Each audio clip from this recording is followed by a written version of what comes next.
Awesome. Well, welcome everyone. Again, I'm Jason Orr with JAZ Design Company. Adrian is our social media manager at in the company, and she handles all of our social media management clients. So first, I want to tell you a little bit about what JAZ Design Company does. And so we've been in business for about 15 years, 16 actually in May, and we help small businesses, medium-sized businesses with web development, search engine optimization, social media marketing, social media management, reputation management, which is what we're going to talk about today.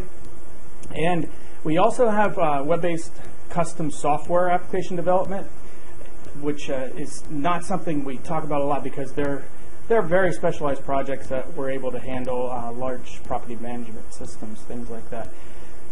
And it's been really fulfilling helping all of these small businesses for 16 years succeed online. And our mission, my mission as of this year, and sort of my resolution, is to help more small businesses succeed online. And the one thing I think I can do, the way I could do that the best, is with reputation, because it is the core of every small business out there.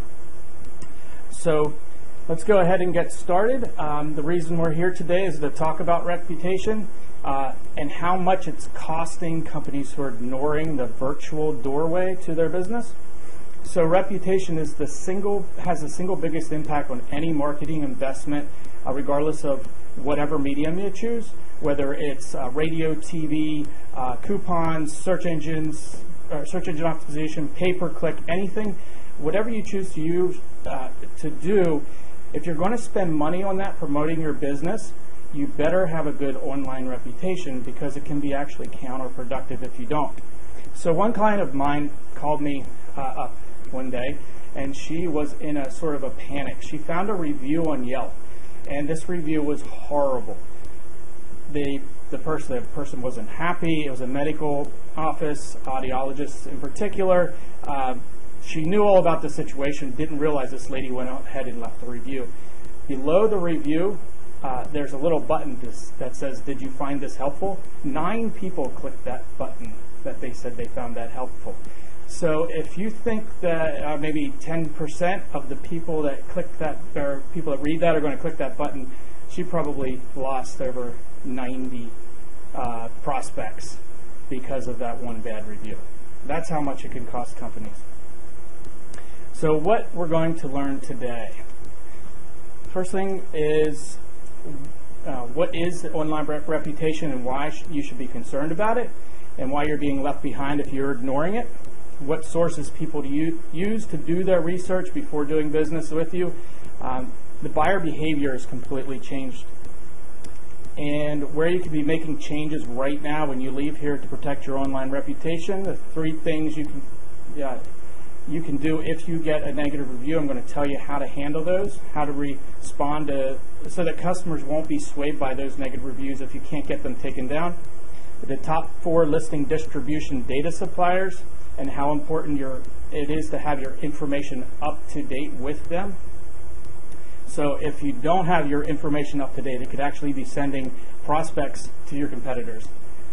And how to automatically monitor and fix the assets that make up your online reputation. So we're going to talk about the top places people leave reviews, how to automatically monitor your reputation, the legal way to build your online reputation, and how one company got fined over $350,000 because they were doing it unethically, and why your social media activity or non-activity is part of your reputation, and what you can do today to improve it. And then at the end, I'm going to tell you how you can get a free snapshot of your online reputation, and we're going to look at what an example snapshot is, and some before and after examples of clients we've been able to help over the last few months. So there are a lot of benefits to paying attention to your reputation. You can become the clear choice for customers to do business with you, constantly attract more referral customers to your business, increase your prices due to massive trust increase. So you have more social proof, you're going to have more people that want to do business with you. You can compound your momentum, so happy brings more happy. In other words, so you want to make sure that people are happy and they're talking about it. Ethically sort of steal business from competitors because you look better than your competition, and decrease the cost of customer acquisition because that's the new buying behavior, and increase gains from profits and revenues. And the return on investment is great because it's something that you can do. It's very inexpensive to do, and so you're going to realize a bigger return on investment from all of your other marketing initiatives. So reputation is in the middle of all of these things. So you have a website where people go to find out about you. It needs to be mobile friendly. We'll talk about that. Social media is where you engage with your ideal customers and clients, so that's a big part of it. Search engines have a lot of data about businesses out there. Is it accurate? Are they finding the right information when they search? If not, you're ignoring the virtual doorway to your business. So we're going to talk about a common problem businesses have today. Are they found online with the correct data? And what does their reputation look like? With the advent of the mobile device, everybody has a computer in their pocket that they can do to research everything before they go into the store. They know what they're going to buy before they go to buy it. So things have recently changed because of that. They're not going to the store to shop for something and talk to a salesman. They're actually seeing what other people are buying. So at the beginning of 2014, there's more internet usage on a mobile device than there is on a desktop. So it's crazy. Everybody in here has one, I'm pretty sure of it. So in a recent survey, 83% of shoppers said they made their decision before going to do business, before going to the store. And so a lot of businesses are wondering why business isn't what it used to be a few years ago. It's because the buyer behavior has changed. And nobody uses the phone book anymore for anything. How many people have a phone book that they use? No hands went up. So the last phone book I saw was actually this guy. He's called Hercules. It was actually an event in Hanover. He rips a phone book in half with his hands. That's like the best use for him, I think, these days. But it's expensive. Customers aren't cracking open the phone book anymore, and the return on investment stinks if you're advertising there. So the revolution is now. Google recently said that there are more smartphones than toothbrushes in the world. It's kind of disgusting, but it's apparently true because Google said it, right? Mobile devices are changing everything. And so what that means for the virtual doorway to your business is that you have to look good to me and the other shoppers out there. And since the creation of the smartphone, an epic revolution has occurred where virtually everyone is carrying around a personal computer in their pocket that's more powerful than the computer that put a man on the moon. Kind of cool. So these are the top review sites that people are using. Facebook has been accepting reviews for a few years now. It's 3 times the number of reviews on Yelp, which was one of the first review sites out there. Google Plus, it used to be local places, Google Maps. But anyway, Google Plus now, or Google has blessed every business with a Google Plus page, which is also a curse because every business doesn't know they have a Google Plus page. I see it every day. And consumers are controlling the conversation. So, for example, if we see an ad for a Ford F-150, we're going to know that's sort of paid propaganda. Ford put that out there. But when we're interested in buying a Ford F-150 and we see consumer reviews, we know that's real data. We can trust that data a lot more because people have been talking about it. So that's the way consumers are controlling the conversation. So let's discuss the difference between monitoring your reputation, managing your reputation, and marketing your reputation. So reputation monitoring is sort of the act of understanding how others see your business. It's a passive activity, and it's what I'm going to do for you today for being here, which is to give you a snapshot. What do you look like online? It's an essential first step, and so that's why my mission is to help businesses see that, to at least have a first step to fix it. if it's damaged. And then management is the act of influencing your reputation based on existing feedback that's already out there. So that's sort of a reactive behavior where if you see somebody left a review, whether it's good or bad, you want to reply to that. If it's bad, I'm going to show you the 3 steps you need to do to react to that. If it's good, you better be thanking those people. And I'll show you why in a second. And then reputation marketing is more than just managing or monitoring. It's sort of establishing and guarding and marketing your presence to make your business become more profitable. It's a proactive behavior. So what we're doing is we're using that user-generated content and we're marketing that, hey, these people are very happy, sort of social proof. We want other people to see that. So you want to be marketing that everywhere. So too many business owners, they just aren't paying attention to their virtual doorway. And a virtual doorway is 2 things. First of all, it's your digital footprint and the information that's out there about your business. Nobody would hand out a business card with the wrong email address, wrong phone number on it, the wrong website address on it, the wrong physical address on it. But business owners have information out there about their business with all of that stuff incorrect. And for my own company, when I went and did one of these snapshots, we had stuff that was wrong. So it happens to everybody. So the second thing about your reputation is sort of your digital shadow, what people are saying about you on social media and other review sites. So like I said, consumers are controlling the conversation, and what you do on social media and say as a response to reviews can steer that conversation in the right direction if you're paying attention to it. So that consists of items like online visibility, listing accuracy, online review sources and sentiment about your company, social media contact and activity, what your competition's doing, social presence, and then keyword authority, share of voice on search engines. This is what defines and what needs to be measured to have a successful reputation and marketing strategy in place. So the stuff on local review sites is dramatically affecting inbound leads coming to your business. So this is an example of somebody that went to the dentist, said she had the worst experience, she waited forever, the hygienist was rude, the dentist didn't know what she was doing, she'll never go back. And she posted this, on social media. And so she had 2 people that said, wow, you must have gone on a bad day because I've had nothing but positive experiences there. Go ahead and try it again. This person also said, no way, my whole family goes there, the absolute best.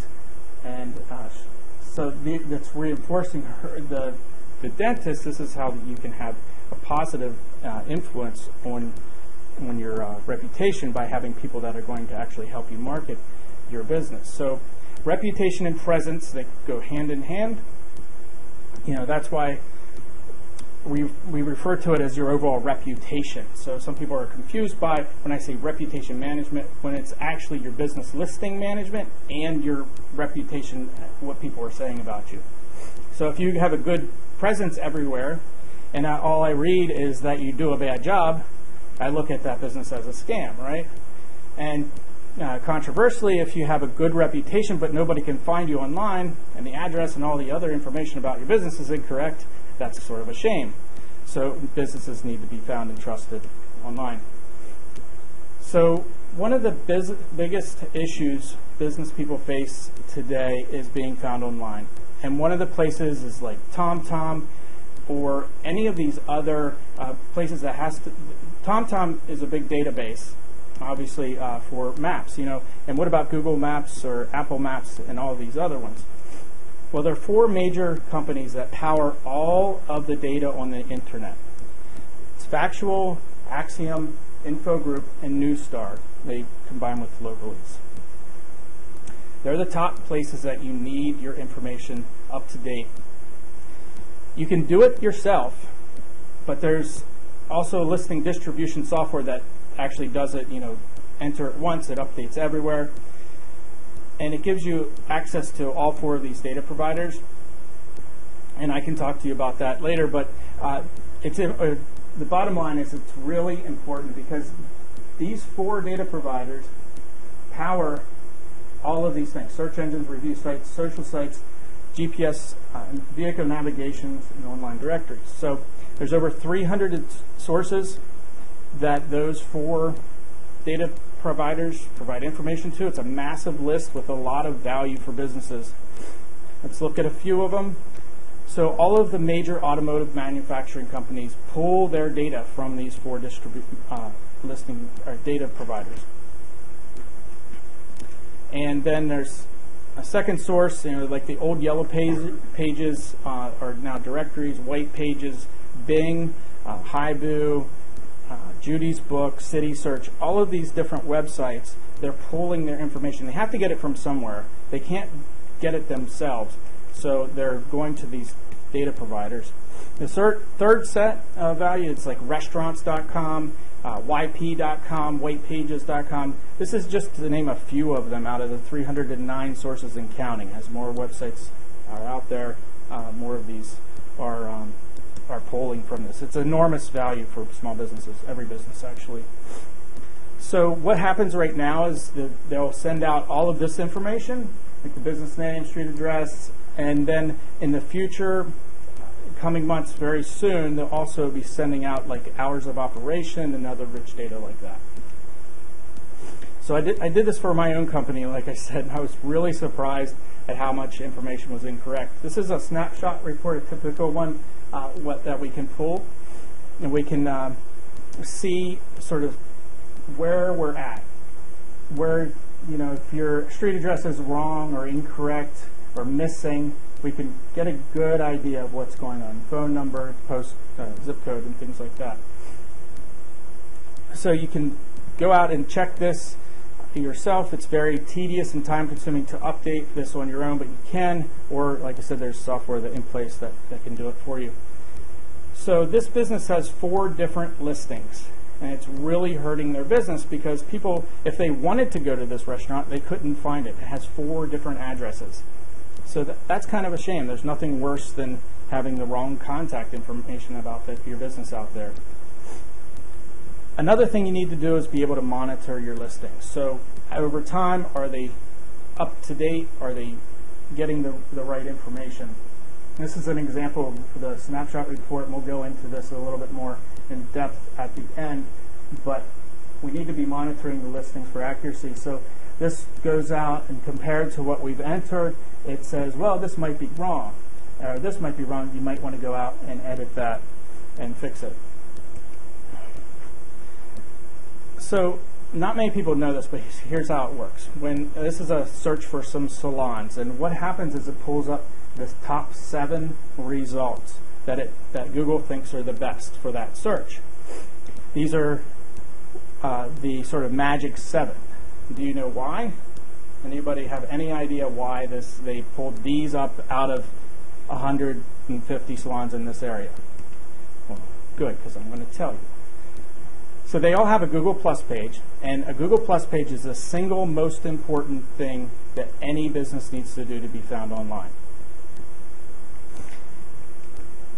The second thing is they have the ability to have reviews, or they have reviews. The third thing is that they have consistent listing data.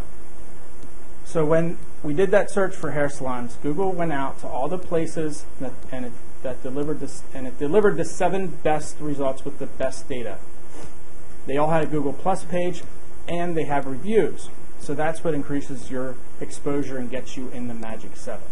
So if your listing data is incorrect, then you're less likely to come up. So just doing reputation management for your business is going to help you with search engine optimization. So if you don't have the budget to spend on search engine optimization, which can be very expensive, this is a great place to start for a local business. So when you arrive at the magic 7, it's like this experience. Like every store in the shopping mall is selling the exact same experience, right?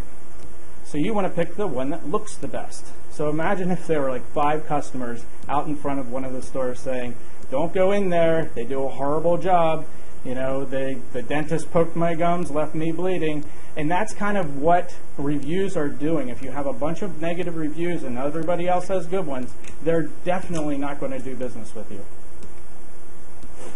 So what it comes down to is online reviews equals cash, whether it's in your pocket or not in your pocket. So promoting a reputation online through multiple sources like social, blogs, PR campaigns, advertisements, article, and reviews is what we need to be doing when it's finally cleaned up. So in a recent survey, Nelson said 90% of shoppers said their buying decisions were influenced by online reviews. Conversions are 183% higher for companies with positive reviews. I thought that was an incredible statistic. So we love to see reviews. We've grown to rely on them, and we use them as part of our buying decision when we go and do business. So when I see some place has a 4.5, 5-star rating, you know, I'm not going to say to my friend, hey, have you ever been there before? No, I haven't. I'm just going to go there because that's good enough for me. Enough people have said this is good that I'm going to feel good about going there. So how do we deal with businesses with reviews? So every business in North America falls into one of these three categories. Either they don't have any reviews, they have a bunch of negative reviews, or they have a bunch of good reviews, but they're not managing it. So we have a solution for all three. So this is sort of Reputation Marketing 101, how to implement a reputation strategy for your business. Do you know the health of your online reputation? How do you monitor your reputation and adjust it? And here are some things to think and talk about when considering to bring in a consultant. So look at all these things. Just kind of think of it in the back of your mind. Do you know those things? So the first thing you need to be aware of is the review landscape. That we cannot let this negative word of mouth or positive word of mouth just sit there without engaging with it. So what would you do if somebody came into your business and they had a huge complaint? You wouldn't just say, why don't you just wait there and go in your office and ignore them? But that's exactly what businesses are doing right now. They're ignoring the reviews that are being left, and so it sets a bad, bad precedent. So this is an example of somebody that left a really negative review. This is about how long that one was that my client had left about her business. And so this is the business owner went on there and replied and said, I'm regretful, I've never had a complaint, blah, blah, blah. I'm going to show you exactly what this is and why that was the perfect way to handle it. So here are the 3 steps to respond to a negative review. So this guy let it be known he was not happy. So the first thing you want to do is say you're sorry. Whether you're sorry or not, just say you're sorry. And so this is a good example of doing that. I'm really sorry you had a negative experience with our clinic. We really pride ourselves on good customer service, and exceptional experience is what we strive for. So the next step is to explain to them that you know about the situation, you're aware of the problem, and you're taking steps to fix it. So this must be an isolated incident, as normally people rave about our customer service, from the receptionist right through to the dentist. I'm anxious to hear what happened and see if we can rectify the situation. The third thing to do is leave a marketing message like this. Tell them that you want them to call you and that you want to work it out with them. So the reason this is so important is because the only person that can take down that negative review is the person that left it. But if they'll refuse to take it down, at least everybody that reads that review will see that you as the business owner took steps to try to fix the problem. If you don't do that, people will think that you're ignoring them. They probably will never do business with you. So that's kind of the thrill of review management, is that what your goal is to get them to call you and take that review down and work it out with them. So to recap, say you're sorry, explain that you know and you're aware of the problem, taking steps to fix it, and then leave some marketing and get the customer on the phone. So the other thing we need to do is sort of harvest user-generated content and encourage customers to leave online reviews, and then ultimately publish these reviews in your marketing material, because it's a great way to get testimonials, right? So really what user-generated content is word of mouth. It's the new word of mouth. And since the dawn of time, word of mouth has been the best form of advertising and also the worst form of advertising.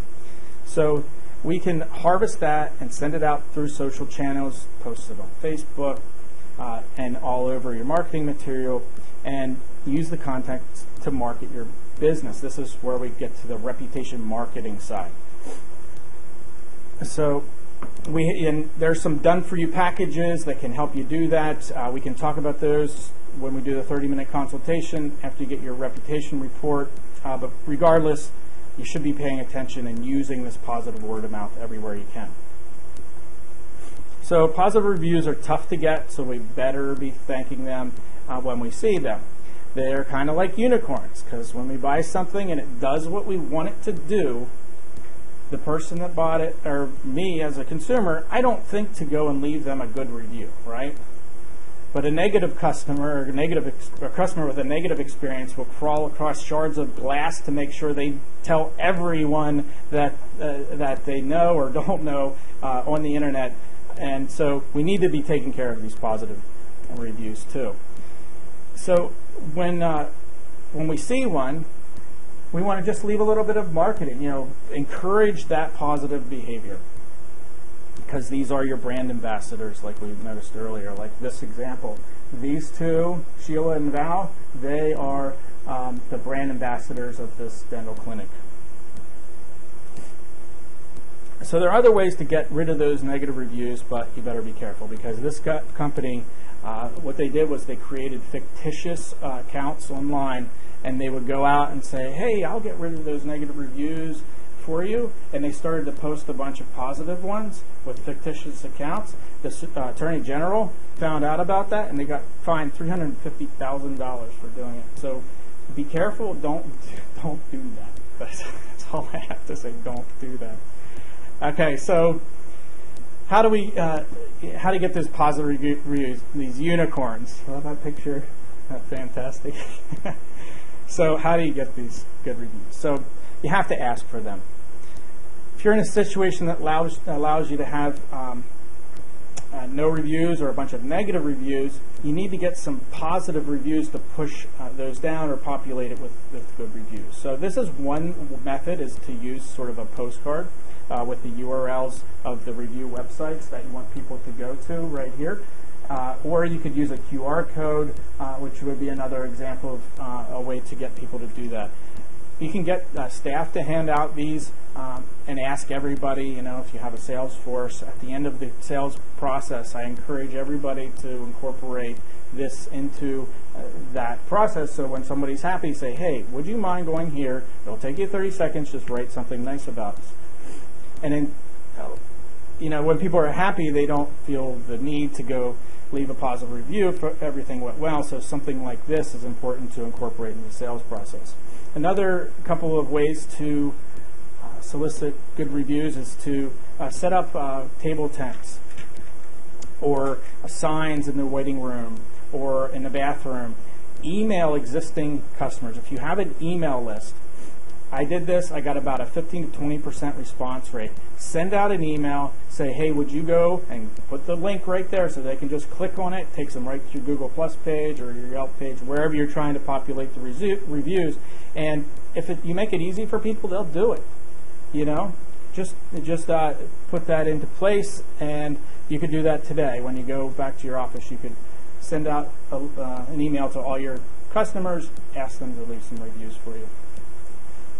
And then the reason I tell people to use it as part of their sales process is because you want to have these consistent. You don't want to have a bunch of reviews in March and then 2 years go by and nobody's left a review. So it's important to constantly be asking for those. So that helps with scenario 1 and 2, but what about number 3, where you have a healthy review pipeline, but it's not being managed? So one of the major issues that keeps business people up at night is, are my staff following our policies and treating our customers right? So our review management software, it actually delivers the reviews right to your mailbox or your email box, and it also delivers whenever somebody mentions you or you mention you on any social media channel. So I get emails every day because I'm copied on all of my clients that are part of the software, and it's really cool because you can see all the activity that happens around your business.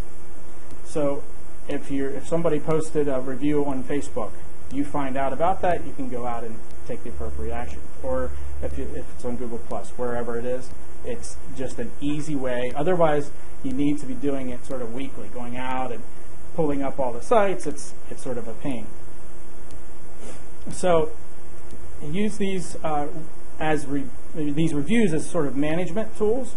A good review allows you to give accolades to the staff if you're incorporating that process, and allows you to set goals with your staff and try to get more good reviews next month, for example. Or if you have bad reviews, it helps you identify where things might be going wrong, where you might need training, or where you might need policy changes or things like that in your company. So, like I said, it looks like this. You get review found, you get it in your inbox, and that's an easy way to solve that sort of a pain in the butt task. So online reputation matters. In summary, you can't manage what you don't know about, or you can't fix what you don't know about. You have to understand your customers and understand what they're feeling about your business, and this is a great way to do that. And if you need to seek a trusted resource for help with this, if you're unable to do it yourself. So like I told you in the marketing material, I'm going to pull a snapshot report for everybody in here. You just go to our website, jazdesignco.com/snapshot, put in free rep report in the coupon code.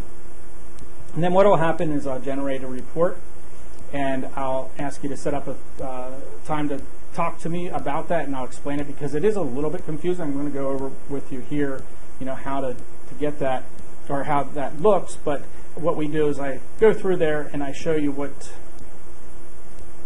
the different areas mean. And so here are some example reports.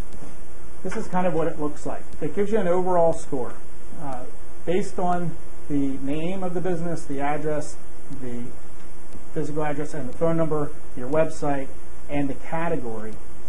And it tells you about your listings, your review activity, your social activity, and your website. It gives us an overview of that. So this shows us how many listings were found for the business.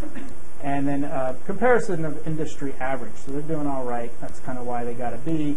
And it gives you an example. It's a broad, high-level overview. It doesn't give you everything that's out there, but it gives us a good snapshot of that.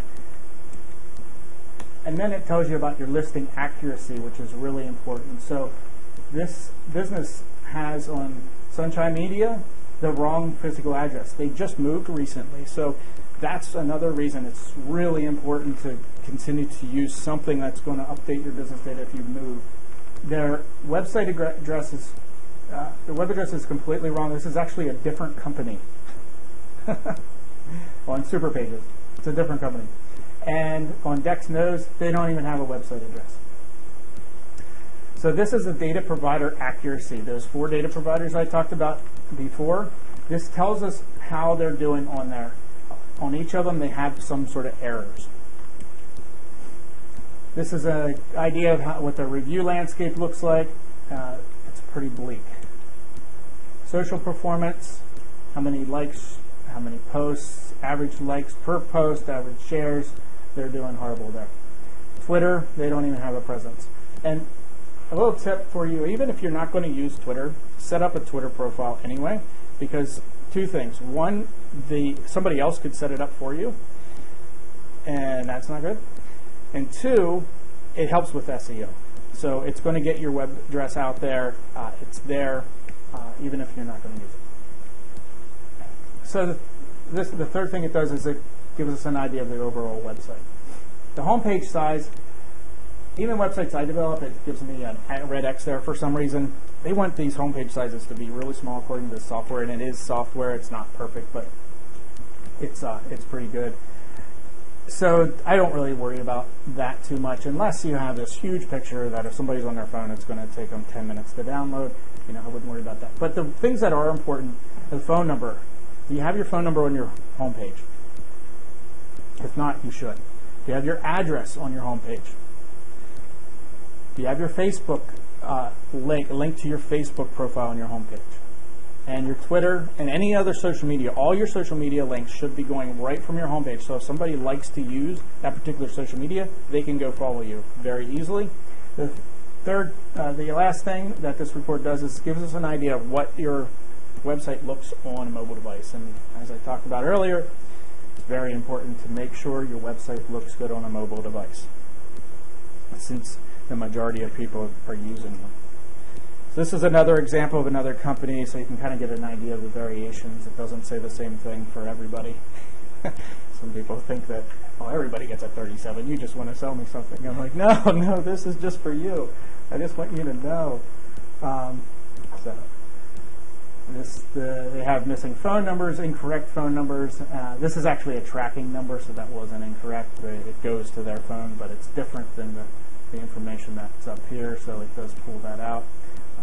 This is an incorrect website address on City Search. It's not. It doesn't even talk about them. So you can see, they have two that are accurate, one not found, one contains errors. Facebook activities is okay. They have some likes, some posts, but they really need to be doing a lot better job at that. It looks like we were the last person to post on their page. They built our house. Reviews, they have some. They need to be doing a better job, and we're seeing this stuff improve as we go on. So this is a snapshot of people might recognize the name, one of the oldest jewelry stores in town. We did this, and we helped them out with this stuff. So this is what happened when we first entered their stuff into the software. You can see that they had pretty poor business presence. Their listing completeness was only at a 50%, and these were all in progress. And it's a pretty big comprehensive report that it generates. So about a month later, it was already up in the green. It's climbing here, and this is an ongoing process. Some of these listing data providers take a year or more to update for some reason. So it's important to be constantly pushing out the data to them. But we're able to see improvement right away. This is Royal Manchester Golf Links. When we started with them, they're pretty new. They're only a few years old, so their business presence, I could understand why it was way down there. Listing completeness was so-so. So after about a month or so, we're all the way already up here. We climbed a little bit here. Again, there's a lot of work to do. And so now we see that there's ongoing submission here. This one's still in progress, and this is a claimed listing there. We have ongoing submission there. So it gives you kind of an idea of the results that you can get from this. So here again, this is where you register for your free snapshot. Once you do that, I'll get an email, and you can schedule a free 30-minute consultation. If you do decide to go with the software, mention the 50% discount. What I do is I give you a 50% discount on the setup fee. So you're getting a pretty good value there. So that's pretty much it. Are there any questions anyone has for me at this point? Yes, go. This has happened to us, anonymous or pseudonyms, because we can see that it's not a client, and oftentimes we can almost be 99.5% sure this was so-and-so ex-employee. Oh, right. People with a personal agenda, and kind of obvious to us, that and the real one, and sometimes it seems like it should be obvious to the world. Right. It's so personal sometimes. Yeah. So I don't know how to react to that. Also been told different things about responding, and then often told the exact opposite. Don't respond at all. Really? Well, think about it. When you go and read that review, maybe you're going to a vet and you want to find out about them, and you see this horrible review, and nobody said anything about it from the business side, what would you think? Well, either they're not paying attention, they don't care, or it's true. So I would say, hey, it looks like you might be a past employee. I mean, I would just tell them what's up. It's public. They're making it public. You can make it public too, very tactfully. I did once, but this is really kind of funny. This woman spent over a year, and sometimes she posted 10 and 12 times a day. She had at least 5 aliases, and eventually 2 of them married. I paid a lot of money to kind of I'm not even sure how ethical this was, but to trace the IP address, and I was right. It was hard. And it never ended. The more you got on her, the more she wrote. Yeah. I finally I did post, so I had a lawyer write a response, and I would just kind of, sure. over and over and over again. She finally got bored. Yeah. Because I never changed what I put. Right. And now it's becoming easier now to get this type of thing removed if there are multiple, if it's obvious it's the same person. And that is a good question. I tried to hire lawyers, and it was too new. Nobody knew what to do, even though we had the person identified. We know now. So, so there is more of a legal recourse now. Well, it's just easier to contact the website, whatever website it is, and say, hey, look, obviously. Are they responsive? Mm-hmm. But because Google is, you can call Google, and Yelp is too, because they want to have, and Yelp actually has an algorithm that determines whether or not they want to post something right at the bottom of the listing for the business. And if they don't necessarily want to post it, but they think it might be legitimate, they'll say more reviews here, click here, and it's sort of on the second page. So they've actually put into place something to sort of alleviate that issue. But it's a good question. I get that almost every time. Yeah. Happily it's in the past. Right. Could happen though. Awesome. Well, thank you. If there's no more questions, I guess we can mingle. There's food over here, cheese and crackers and stuff. You can stick around or what you need to do. Thank you very much. Thank you. Welcome.